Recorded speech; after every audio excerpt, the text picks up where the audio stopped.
In this video I'm going to show you a simple trick to remove either an airlock or a blockage from your hot tap. This is a common occurrence on gravity fed systems for the hot tap to airlock, especially when it's not being used that often. Blockages can get stuck either in the tap or in the pipework leading up to the tap. Here I switch the isolation valve off, which can be risky as the older they get, the more prone they are to leaking. If you find my videos useful, please hit the like button and please give me a subscribe. I then disconnected the flexi from the tap. Another quick tip would be to hold your hand over the spout of the tap, turn the cold on, open the hot or the airlock tap, and then the cold will push back down the tap. In this case it didn't work, and if there's a blockage that will also not work. So on this occasion I decided to remove the flexi and inspect it to see if there was any signs of blockage or anything. Here you can quite clearly see that it isn't blocked in this.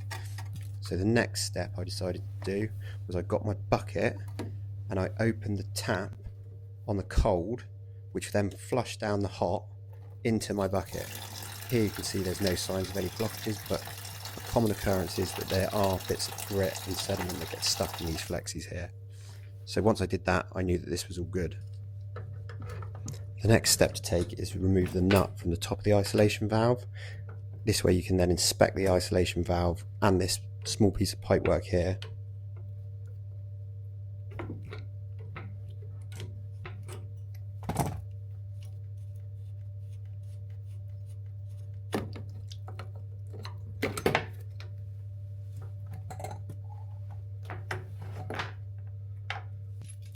I then got a new flexible tap connector from my van and connected it up onto the top of this isolation valve. This allowed me to then flush the pipework through into the bucket.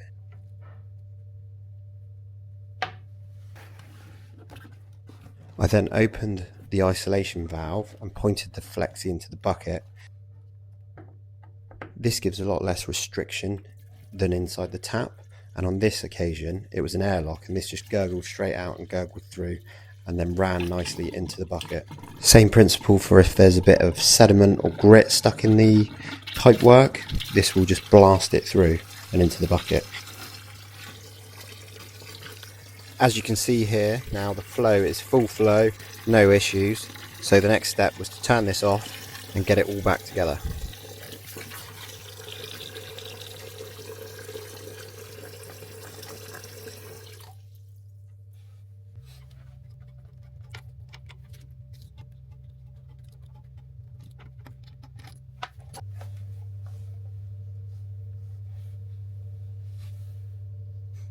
I use a jointing compound on all olives, whether they're new or old.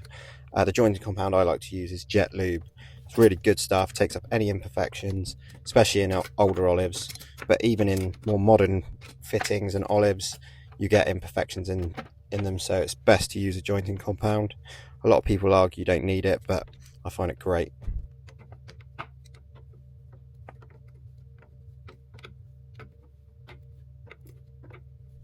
As the olive has already been compressed to the nut previously when it was installed, you don't need to over tighten it, just a nice nip up will do.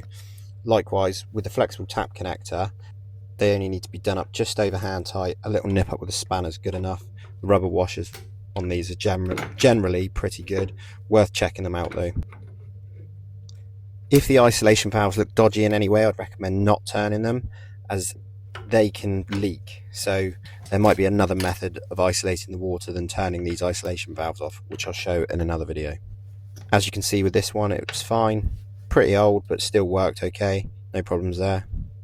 Check everything for leaks.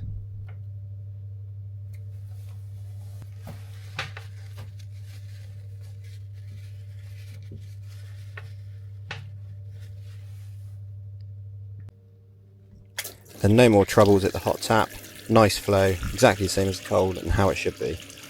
Drop us a like on this video and let me know in the comments what you think, if this has helped you out, or if there's any other plumbing issues that you're struggling with right now. I'm doing it day in day out and can normally get some sort of video up.